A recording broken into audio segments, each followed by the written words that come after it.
Downtown Detroit has come a long way in the last decade or so. It's obvious to see, from flowers to cleaner streets to new amenities. And although there is, without a doubt, still work to do, the overall feelings about downtown Detroit in the city and the region are on the rise. We'll talk about it today. I'm Jer Stays, and welcome to Your Daily Detroit. I'm sure you can hear some background noise. I am at the Detroit Policy Conference today, along with Norris Howard, Devin O'Reilly, and Cheyenne Noserini.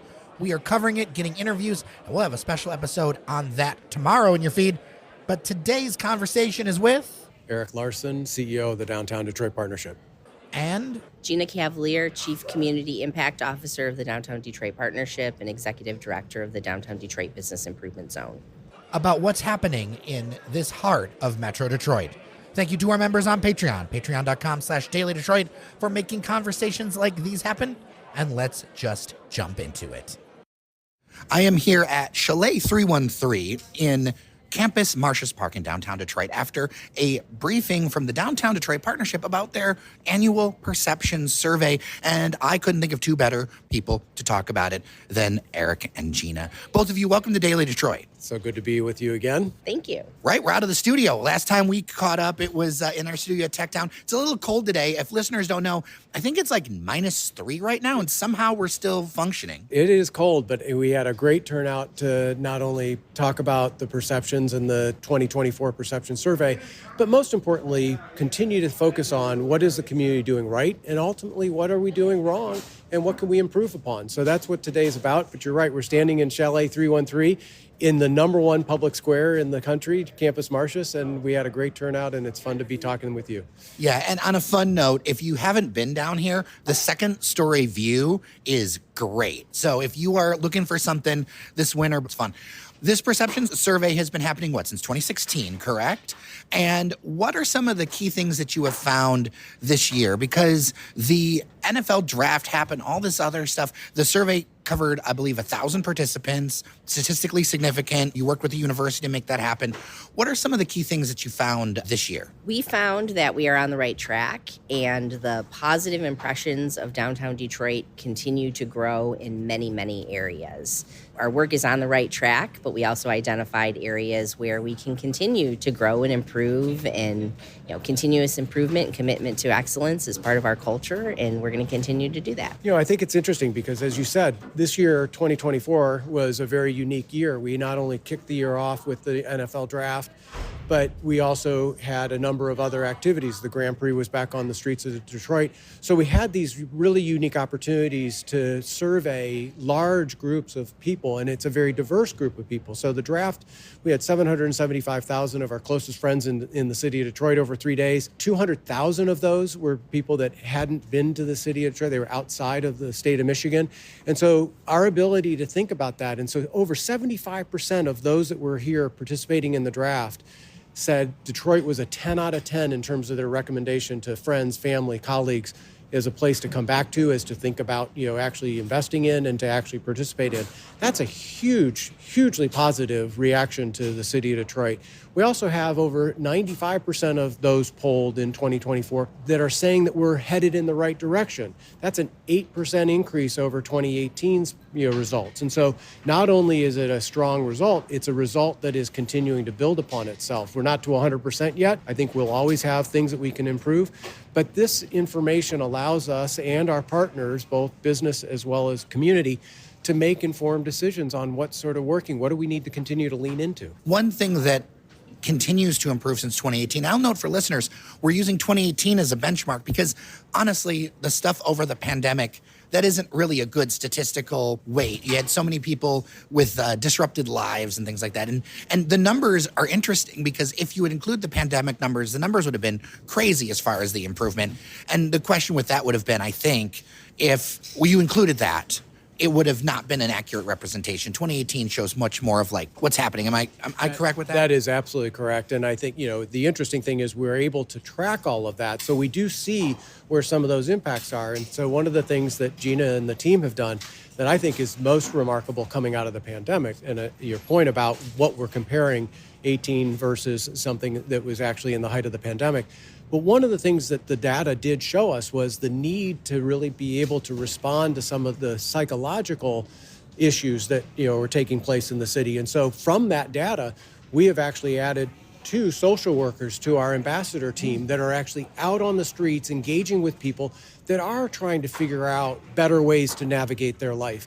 That's a direct result of some of the data and some of the feedback that we are getting through these perception surveys. So your point is well taken that on a comparative basis, we want to look at 18 to 24 because that's sort of a much more comparative set of data. But even during the pandemic, we were finding information that was informing better decisions, better ways to react to the needs of the community, and better ways to work with our public partners. That's absolutely correct. A lot of what we look at is how we engage with the public safety community and those perceptions of safety, which is the most important mark of downtown vitality. Without that, you don't have it. Our perceptions of safety are across the board, from Detroiters, from Metro Detroiters, and people nationally in the very high percentages. So 90% across the board, people think that downtown is a safe place to be. And I think that's so crucial. And why did you think it important to break down the data between Detroiters and then the overall audience? It's very interesting because I think it's very important for us to understand what is happening in Detroiters' lives. What are those people that are actually living here in the city? And most importantly, what are the things that we're doing in the core of the city that all can have a positive influence and ultimately a ripple effect into the neighborhoods outside of the downtown neighborhood?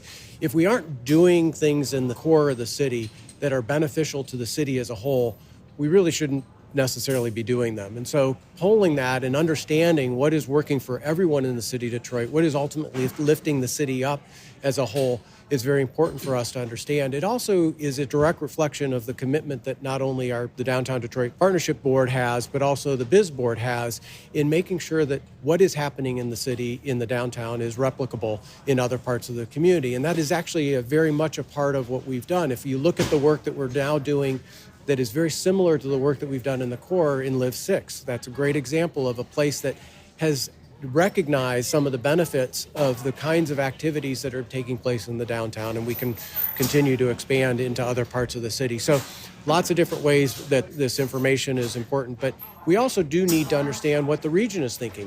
Why do people want to come to Detroit? Are they feeling comfortable coming to Detroit? Are they finding the opportunities and the excitement in Detroit that they're looking for? Otherwise, they won't come back. And so as much as it is important to make sure that we're responding to the residents of Detroit, we also need to be responding to the broader population so that we continue to build not only on our opportunities to create positive experiences, but also positive investment. Well, one thing that's a little bit different about your work versus some other downtowns in the region is that you really serve as the regional downtown. And it's no slight against any of these groups, but like of Grosse Pointe or Birmingham or Royal Oak or Dearborn, I could keep going and going and going. People visit those areas, but when you think about the perception of Detroit in the eyes of the world, it's downtown Detroit in so many ways. This is really the talisman that people look at. How is Detroit doing? Because when they land on that plane or they land in that trip, they're coming downtown. How do you balance that? How do you think about that? We think about it in everything that we do. I mean, not only is this the metro region's downtown, but this is the downtown for the state. This is the downtown for many people across the border in Ontario, Toledo. So we have people from everywhere looking. We balance that with trying to make sure that the work that we do, that there's something for everyone. And we don't try to make everything that we do for everyone, but we have programming that's specific for seniors, programming that is specific for people with young children. We have music that appeals to different populations. So that keeping downtown welcoming for everyone is something that is reflected in everything that we do. I think it's also interesting because your point is spot on. I mean, not only from a downtown Detroit partnership, but from a downtown Detroit community. Detroit is the representation of our state. People typically will talk about Detroit. It is where all the cultural institutions. And so for us, it's about those partnerships, about making sure that we're continuing to lift up all of the people that are doing good work. It isn't about any one organization. It isn't, quite frankly, about any one neighborhood or downtown. It's about the fact that as goes Detroit, so goes the rest of the state, as has been said.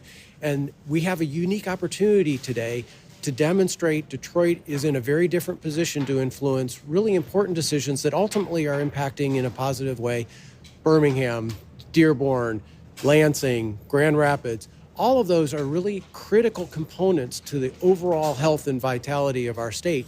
Detroit just happens to be the biggest calling card. And it's been throughout civilization that cities are where people come through. And that's part of the magic of it all.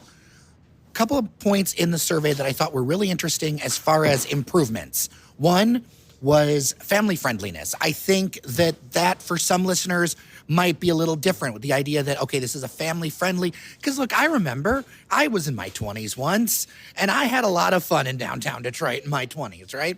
But thinking about like it as a family friendly destination. And then another thing, I noted the progress in improvements for being welcoming of all races and ethnicities. Can we speak about that a little, both those things a little bit? That goes specifically to the programming and programming with intentionality and making sure that the offering appeals to specific audiences as well. Plus, everything that we do, we lead with hospitality. Our clean team, they are encouraged to, if they see you walking down the street, they need to make eye contact. They need to say hello. They need to ask you if you need help, if you look like you're looking around needing directions. And that goes across the board. You see that leading with hospitality, and that is a cultural lead from our police with their community policing model, our addition of the social worker, working with people who are unhoused downtown who need some extra support. Everything we do, having that intentionality, is something that makes downtown feel welcoming for everyone. It's also critically important because, to your point, the cities are the collectors of not only assets but individuals. And if the city and ultimately the state is going to grow, we have to find ways that we not only are responding to 8 to 80-year-olds and having something for everyone, but also that we are accepting, that we are embracing people that are coming into, whether it's coming into the country or coming, from a different part of the world. It is the only way that we are going to continue to grow. Birth rates are such that we will hopefully continue to grow through some birth rate stats, but most importantly, we need to be a place that people that are immigrating to this country and ultimately finding their way to Michigan feel comfortable, and most importantly, find opportunities and find acceptance in the city of Detroit. I kind of want to land on the business improvement zone, because there were some good numbers around. You can look just out these windows and see the improvements. I remember even being a kid in the 80s, crossing Woodward with my dad and those kind of things. So to see the improvements, a lot of that's paid for by the business improvement zone. Let's talk about those numbers, but before we do, really quick, people, I think, have a lot of misperceptions about the biz. Let's talk about what it is, right? Because I think it helps pay for a lot of things down here, but I also think that there are some misperceptions around what it is. Thank you for that. The Business Improvement Zone is a special assessment district. It's a public body that is funded by property owners. So when you see the ambassadors downtown in the bright yellow shirts, that is property owners downtown who voted to pool their resources. They imposed an assessment upon themselves to fund their collective priorities of keeping downtown clean, safe, and welcoming.